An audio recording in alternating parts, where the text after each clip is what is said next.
है फ्रेंड्स, आज ना एक भारी दिल के साथ में आरजीकर मेडिकल कॉलेज कांड यानी कि कोलकाता रेप केस के बारे में बात करना चाहता हूँ। क्योंकि मैंने देखा है कि बहुत ही ज़्यादा लोगों के अंदर अनअवेयरनेस है। लोगों को पता ही नहीं है कि क्या हुआ है, कैसे हुआ है, क्रोनोलॉजी कुछ पता नहीं है, कुछ भी बात कर रहे हैं और कुछ बहुत सारे फैक्ट्स मिसलीड हुए हैं और बहुत सारी चीजें हैं जो सामने नहीं आए लोगों के। तो इसलिए मैंने अपने आजू बाजू ही जनरली ये सब देखा कि ऐसा हो रहा है, तो मैंने सोचा कि क्यों ना इसके बारे में एक डिटेल वीडियो बनाया जाए और अब तक जब मैं ये वीडियो शूट कर रहा हूँ तब तक के सारे फैक्ट्स को कवर किया जाए। तो चलिए स्टार्टिंग से स्टार्ट करते हैं। तो 8 अगस्त 11 बजे की बात है। 31 साल की एक लड़की जो कि पोस्ट ग्रेजुएशन ट्रेनी थी, उसका शिफ्ट चल रहा था 36 आवर का। अब ये ना मेडिकल में बहुत ज्यादा कॉमन है। आप सोच रहे होंगे 36 आवर का, तो मेडिकल लाइफ में ये चीज कॉमन है। उनको ना 24 आवर्स, 36 आवर्स, 72 आवर ऐसे शिफ्ट्स मिलते रहते हैं। उनको कंटिन्यूसली काम करना रहता है, जिसमें उनको कंटिन्यूसली काम करना रहता है। एक चीज कॉमन है। तो उसका 36 आवर का शिफ्ट चल रहा था, जिसमें रात में लगभग 11 बजे उसने अपने पेरेंट्स से बात की थी और उसको अपने पेरेंट्स को गुड नाइट वगैरह बोला था और उसके बाद में अपना सारा मेडिकल रूटीन जो था उसका, उसने वो सब चालू कर दिया था। अब लगभग 2 बजे के आसपास उसने ब्रेक लिया और उसके 4 कलीग्स और उस लड़की ने मिलके उन्होंने डिनर किया, ठीक है। और ये डिनर कहाँ पे हुआ? सेमिनार हॉल के अंदर, जो कि हमारा क्राइम सीन है। अब जैसा कि मैंने बताया, 4 कलीग्स और इस लड़की ने मिलके साथ में डिनर किया। तो अब जो 4 कलीग्स थे उसमें से एक इंटर्न था, एक हाउस स्टाफर था और भी 2 लोग पोस्ट ग्रेजुएशन ट्रेनी ही थे। ये 4 लोग मिलके डिनर कर रहे थे आपस में। इन्होंने खाना ऑर्डर किया और खाना ऑर्डर करके ये लोग खाना खाने लगे। और उस टाइम पे ये लोग टीवी में ओलंपिक्स देख रहे थे और नीरज चोपड़ा को सपोर्ट कर रहे थे। उस टाइम पे ये वाला सीन चल रहा था, नीरज चोपड़ा वाला। और जिस मैच में नीरज चोपड़ा जीतता भी है, सिल्वर मेडल जीतता है। तो तब तक ये सबका खाना हो चुका था। अब ना थोड़े फैक्ट्स के बारे में बात करते हैं जो कि सबसे इंपॉर्टेंट है। जो कि ये सेमिनार हॉल है, ये 40 बाई 30 फीट का है और इसके अंदर लगभग 50 लोगों की बैठने की जगह है। और ये 3rd फ्लोर पे है। 3rd फ्लोर पे है कॉलेज के पुल्मोलॉजी डिपार्टमेंट में। 3rd फ्लोर पे ये आया है रूम। और बात ऐसी है कि सेमिनार रूम में कोई भी कैमरा नहीं है। तो अगर कोई सेमिनार रूम में आता है तो उसको कॉरिडोर से होके आना पड़ेगा। तो उस कॉरिडोर में कैमरा लगा है, उससे हमें देखना पड़ेगा कि कौन कौन सेमिनार रूम में जा रहा है। सेमिनार रूम के अंदर कोई भी कैमरा नहीं है। तो अब जैसा कि मैंने पहले बताया और हम सबको पता ही है कि उस दिन ओलंपिक्स में नीरज चोपड़ा जीत चुके थे। उसके बाद में नीरज चोपड़ा को जब सिल्वर मेडल मिल गया तो सब डिसाइड करते हैं कि अब हम चलते हैं, बाकी के सब चले जाते हैं। और ये लड़की जो कि 36 आवर के शिफ्ट में काम कर रही थी, बहुत ज्यादा थकी हुई थी, तो ये डिसाइड करती है कि मैं थोड़ा आराम कर लेती हूँ। टाइम पे बहुत ज्यादा ध्यान देना। इन्होंने 2 बजे के आसपास ब्रेक लिया था, तो ये उस टाइम से बैठ के इन्होंने खाना खाया, सब कुछ किया। तो एज्यूम कर लेना कि कितना टाइम हुआ होगा। और ये थोड़ी देर के लिए आराम की। तभी 3 बजे एक इंटर्न आता है और इनको उठाता है।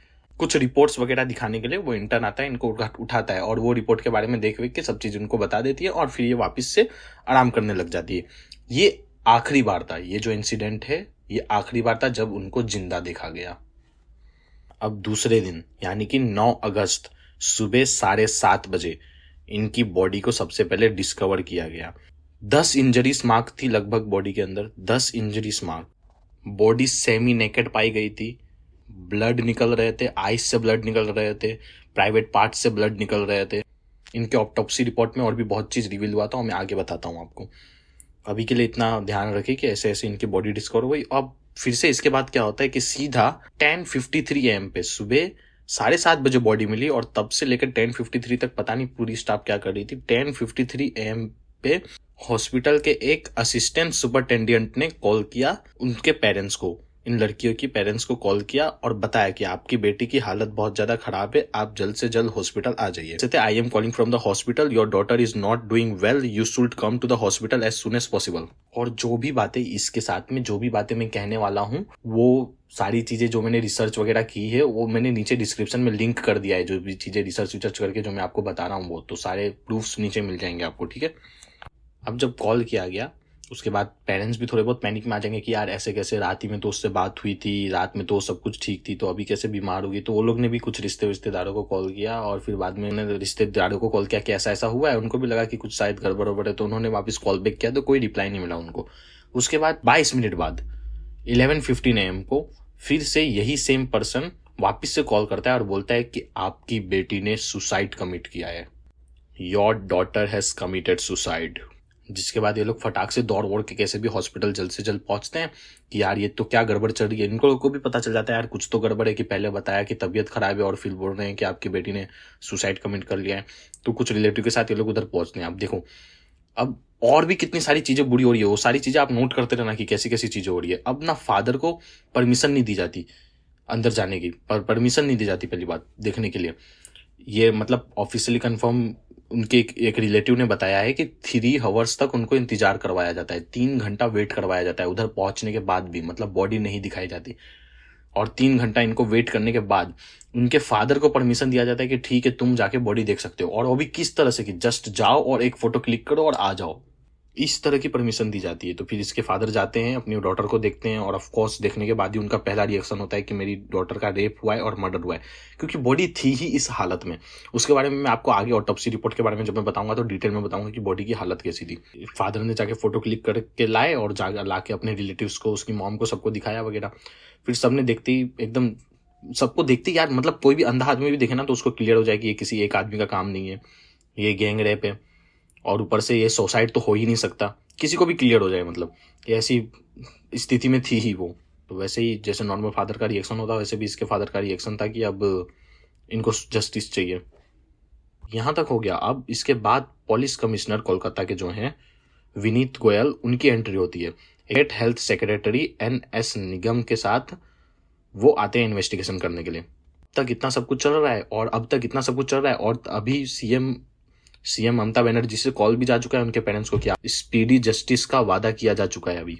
और यहीं से थोड़े थोड़े प्रोटेस्ट स्टार्ट हो जाते हैं, क्योंकि कितनी सारी चीजें मैनिपुलेट हो रही है वो सब दिखता है डॉक्टर्स को, और थोड़े थोड़े प्रोटेस्ट यहीं से चालू हो जाते हैं। अब 11:30 वहां पे फॉरेंसिक एक्सपर्ट पहुंचता है, वो सारी चीजों को देखता है एकदम बारीकी से, और उसके बाद में वो अपना कंप्लेंट रेडी करता है। और उसने क्या सजेस्ट किया इसके बाद कि ये एक अननेचुरल डेथ है। मतलब जिस चीज के बारे में मैंने आपको कहा कि उस फोटो को देखेंगे तो एक अंधा आदमी भी देख के बता दे कि ये एक रेप है, मर्डर है, उसको वो देख के बोलता है कि ये एक अननेचुरल डेथ है। उसके बाद में कंप्लेंट की जाती है बहुत सारी पेरेंट्स के द्वारा, इनके रिलेटिव्स के द्वारा। तो उसके बाद में उन्होंने चेंज कर दिया और उसको रेप और मर्डर कर दिया कंप्लेन आने के बाद। पहले इन्होंने अननेचुरल डेथ सजेस्ट किया था इसको। और अब इन्वेस्टिगेशन स्टार्ट होता है, एकदम प्रॉपर इन्वेस्टिगेशन स्टार्ट होता है, जिसमें 15 कंप्यूटर स्क्रीन्स एक कमरे में हॉस्पिटल के सब बैठाए जाते हैं और सारे सीसीटीवी कैमराओं को अच्छे से जांचा जाता है। 5 नाइट ड्यूटी वर्कर्स थे जो इनके नजर में आते हैं, जिनको इन लोग अलग अलग स्टेटमेंट लेते हैं, उनका अलग अलग इंटरोगेट करते हैं और देखते हैं कि इनकी स्टेटमेंट ज्यादातर जो इन्होंने दी है वो सेम ही है, इस बेसिस पे कि ये ज्यादा सस्पेशन नहीं होता है पुलिस को, और इनको फिर बाद में छोड़ दिया जाता है। फिर जब सारी चीजें री एग्जामिन की जा रही होती है तब एक पर्सन पे ध्यान जाता है। अब ये पर्सन एक शॉर्ट पहना होता है, एक स्लीवलेस टी शर्ट पहना होता है, और ये लगभग 4 बजे के आसपास में रूम के आजू बाजू भटक रहा होता है। कैमरे में साफ साफ दिख रहा है कि 4 बजे के आसपास ये रूम के आजू बाजू में भटक रहा है। इसके कंधे पे अब इसके ईयरबड्स रखे हुए हैं, जो ब्लूटूथ ईयरफोन होते हैं वो लटके हुए हैं। और अब तक आप गेस कर चुके होंगे कि ये कौन है। ये है संजय रॉय। 10 अगस्त को इस बंदे को अरेस्ट किया जाता है और पूरी ब्लूटूथ स्टोरी सुनाई जाती है कि कैसे इसको अरेस्ट किया जाता है। मतलब कि मैंने बताया ना वो ब्लूटूथ इंपॉर्टेंट था। तो बात ऐसी थी कि कैमरा में इनको पुलिस ने देखा कि ये उधर के आजू बाजू भटक रहे हैं, तो इनको फिर पकड़ के लाया जाता है। फिर इनसे सब पूछताछ की जाती है कि भाई तुम्हारा ईयरफोन कहाँ है, तो ये बताते हैं कि वो कहीं पे गिर गया है। और वो ईयरफोन कहाँ गिरा होता है, वो ईयरफोन बरामद होता है पुलिस को सेमिनार रूम से। तब वो ईयरफोन लोग चेक करने के लिए उसी का है कि नहीं उसका मोबाइल लेते हैं, उसमें ब्लूटूथ चालू करते हैं। और जैसा कि आपको पता है कि एक मोबाइल में अगर एक ब्लूटूथ कनेक्टेड है तो ब्लूटूथ चालू करते ही वो डायरेक्ट कनेक्ट हो जाता है डिवाइस से। ऐसे ही सेम टू सेम इसका ईयरफोन डायरेक्ट कनेक्ट हो जाता है इसके डिवाइस से। इस बेसिस पे इसको उठा लिया जाता है और अब ये प्राइम सस्पेक्ट बन चुका है। अब पूरी छानबीन के बाद पता चलता है कि संजय रॉय उस दिन रात को 11 बजे उस हॉस्पिटल में घुसा जबकि वो ड्रंक था, और फिर वो बाहर आया। वो 11 बजे अंदर घुसा और वो पिया हुआ था और ड्रंक था, और वो फिर बाहर आता है कुछ टाइम बाद, और फिर और पीने के लिए बाहर आता है। फिर 11 बजे से 4 बजे तक वो गायब रहता है, और फिर और पीने के बाद 4 बजे वापस से उस हॉस्पिटल में घुसता है। और इतना कुछ चल रहा है, और इतने में ही सब कुछ चल रहा है, और संजय ने कन्फेशन दे दिया अपना पुलिस के सामने कि हाँ मैंने ही ये सब किया है, और एविडेंस के तौर पे उसके बॉडी के मार्क्स उन लोग ने लिए। अब इस बॉडी के मार्क्स जो मिले उसके बॉडी से जो विक्टिम के नाखून पे जो चीज़ें मिली हैं वो सबको अभी भेजा गया है और कोई ऑफिशियल रिपोर्ट नहीं आई है, इसलिए इसके ऊपर मैं कोई और कमेंट नहीं करना चाहूँगा अभी। अब समझते हैं कि ये संजय रॉय भाई है कौन, तो ये कैसे इतनी आसानी से इसको एक्सेस कैसे मिला कि ये हॉस्पिटल में घुस सकता है। तो पहली बात तो ये कि संजय रॉय इसी हॉस्पिटल में 2 साल पहले बावर्ची की नौकरी करता था, मतलब कुक का काम करता था 2 साल पहले, और 2 साल तक वो एकदम गायब रहा। 2 साल बाद वो वापस आता है और वो अपने आप को एज अ पुलिस इंट्रोड्यूस करवाता है कि वो एक पुलिस वाला है।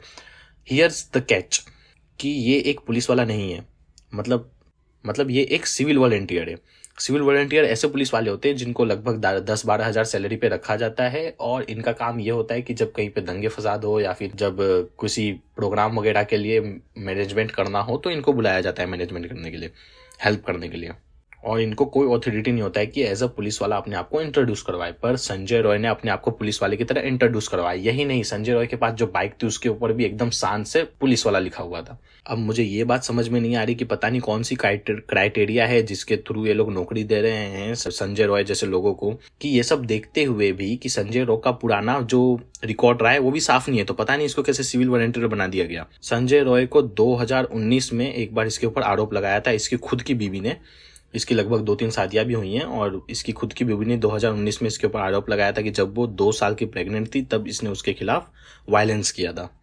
और संजय रॉय की खुद की 2 बहनें हैं, माँ है, सास है, और जितने भी लोग हैं उसके परिवार में कोई भी इसे पसंद नहीं करता, सबके सब इसको अपने परिवार के ऊपर कलंक समझते हैं। इसकी 2 बहनें हैं और जिसमें से जो बड़ी वाली बहन है वो एक असिस्टेंट सब इंस्पेक्टर है और जो छोटी वाली बहन है वो भी एक सिविल वॉलंटियर है। और इसकी बहनों ने तो यहाँ तक कह दिया है कि अगर इसको किसी फांसी की सजा भी दे दे तो हम बॉडी कलेक्ट करने के लिए भी नहीं जाएंगे। अब ये जो संजय रॉय है इसके ऊपर हमने अभी तक बात की कि कैसा कैसा है, इसके ऊपर इसकी सास ने भी इसके बारे में बहुत कुछ कहा है। वो सारी चीज़ों के लिंक मैं नीचे डिस्क्रिप्शन में लिंक कर दूंगा, उस सारे डॉक्यूमेंट्स आप जाके पढ़ लीजिएगा। पर इससे हमें पता चलता है कि ये आदमी का कैरेक्टर कैसा था, आदमी ठीक तो नहीं था, और फिर भी इसका उठना बैठना किसके साथ था, संदीप जी के साथ था। जो प्रिंसिपल थे उनके साथ इनका उठना बैठना था और अच्छा रिलेशनशिप भी था। ऐसा भी कहा जाता है, इनके ऊपर कई एलिगेशन भी लगे थे कि ये इतना अच्छा रिलेशनशिप था इसका इस प्रिंसिपल के साथ में कि ये बाहर जाके पेशेंट से पैसा भी लिया करता था कि आपका नहीं हो रहा, मैं करवा दूंगा, जल्दी करवा दूंगा, मेरे पहचान है, और ऐसे करके पैसे भी लिया करता था। अब ना इस केस में बहुत सारे प्रॉब्लम्स है, उसके बारे में बात करते हैं। यहाँ तक तो हमको सब कुछ एकदम सही लग रहा है कि अच्छे तरह से इन्वेस्टिगेशन हो रही है, तो प्रॉब्लम कहाँ पे, प्रॉब्लम यहाँ पे आती है कि यहाँ का जो, जैसा कि मैंने आपको आगे बताया, यहाँ का जो प्रिंसिपल था, प्रॉब्लम जो है वो मैं आपको बताता हूँ। सबसे पहले एक पेनिट्रेशन नहीं हुई है, जो हमको रिपोर्ट्स मिली है उससे द्वारा एकदम साफ साफ क्लियर है कि मल्टीपल पेनिट्रेशन हुई है। मल्टीपल पेनिट्रेशन हुई है तो और लोगों पे इन्वेस्टिगेशन क्यों नहीं किया जा रहा है? इसको इतने दिन से पकड़ के रखा हुआ है तो इसने क्या अभी तक कुछ भी नहीं उगला? आप खुद समझो केस को किस तरह से दबाने की कोशिश की जा रही थी। सबसे पहले तो इसको सुसाइड बताया गया, उसके बाद इसको अननेचुरल डेथ बताया गया, और उसके बाद भी जब बहुत कुछ होने के बाद रेप बाहर आया तो किसी एक आदमी को फंसाया गया रेप। तो इसमें मुझे तो लगता है बहुत से बड़े लोग जुड़े हुए हैं। मुझे क्या मतलब, जितने भी डॉक्टर्स हैं, मेरे पास कई लोगों से मैंने बात की तो मुझे पता चला कि जितने भी डॉक्टर्स हैं सबको इसमें 100% सबके सब श्योर है कि मल्टीपल लोग तो थे ही और कुछ बहुत ही पावरफुल लोग जुड़े हुए थे। क्योंकि आप खुद समझो ना, अभी मैं आगे जो फैक्ट्स बताऊंगा उससे आपको क्लियर होते जाएगा कि क्यों ज्यादा लोग जुड़े होंगे और पावरफुल लोग जुड़े होंगे। तो ये तो मैंने बताया ऐसा।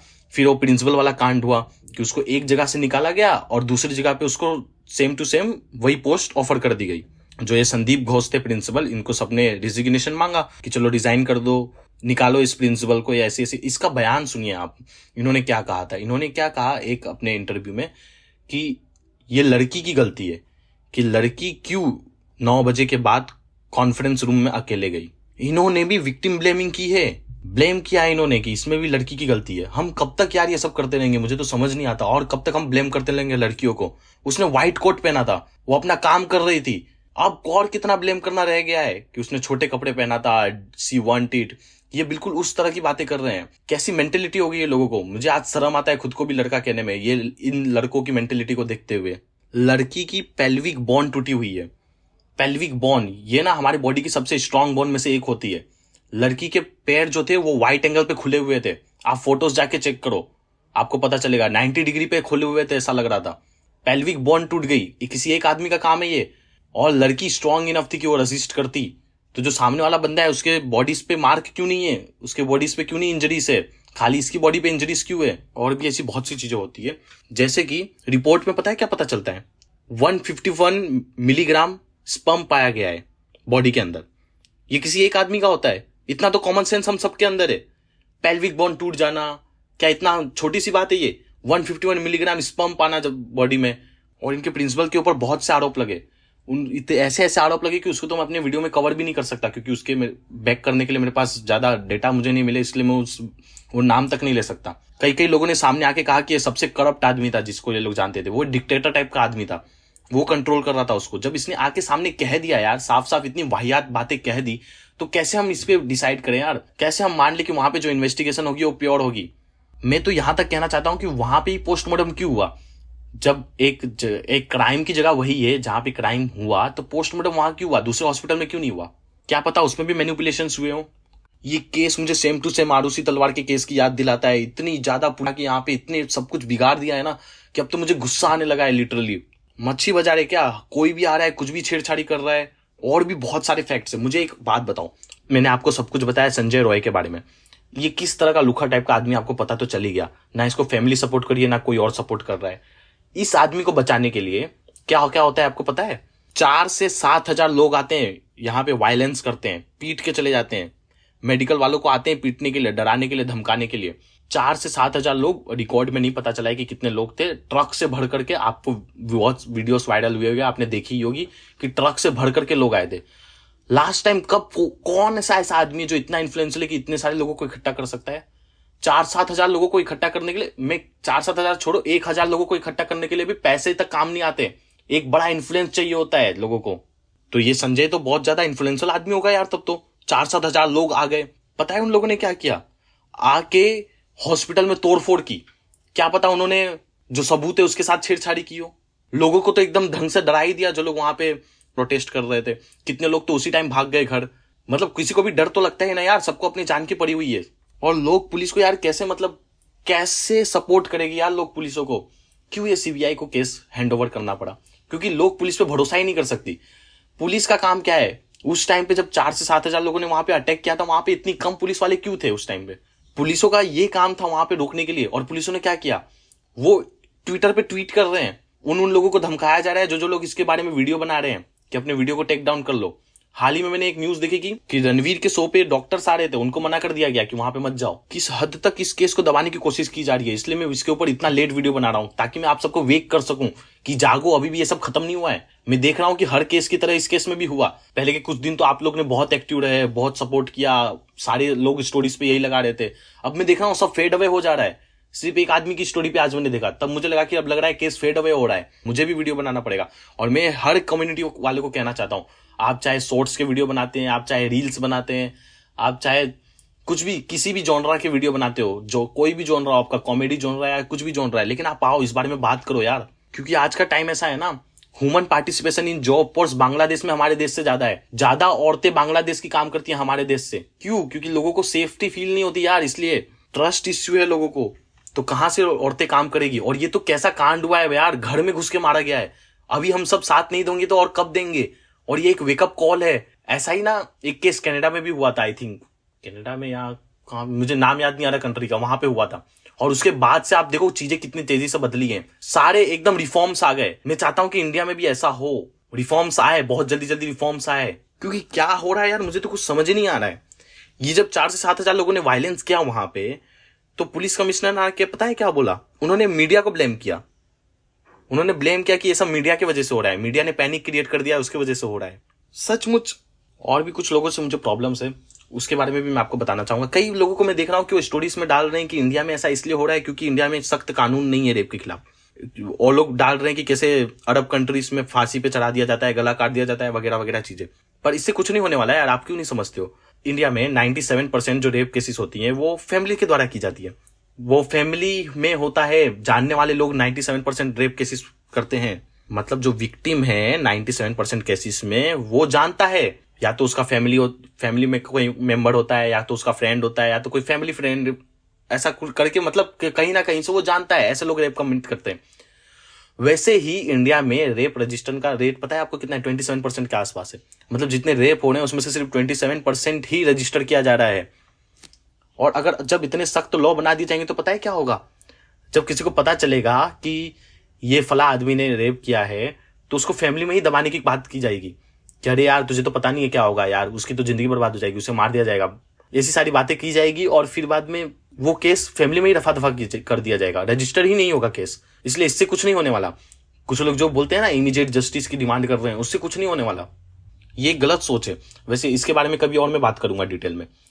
रेप के ऊपर, जो लोग रेप कमिट करते हैं ऐसे लोग क्या सोचते हैं, उसके ऊपर भी मैं साइकोलॉजी में एक वीडियो बनाऊंगा। ठीक है, तो अभी तक मैंने इतना ही जरूरी समझा कि इस केस के बारे में बताना आप सबको, कि थोड़ा थोड़ा चीजें पॉइंट में बता दी जाए, क्रोनोलॉजी समझा दी जाए आपको कि अभी तक क्या चल रहा है इस केस में। हाल ही में जब मैं ये वीडियो बना रहा हूं तब एक नया अपडेट ये आया है कि किया जाएगा पॉलीग्राफ टेस्ट किया जाएगा, पॉलीग्राफ टेस्ट किया जाएगा और लाई डिटेक्शन किया जाएगा।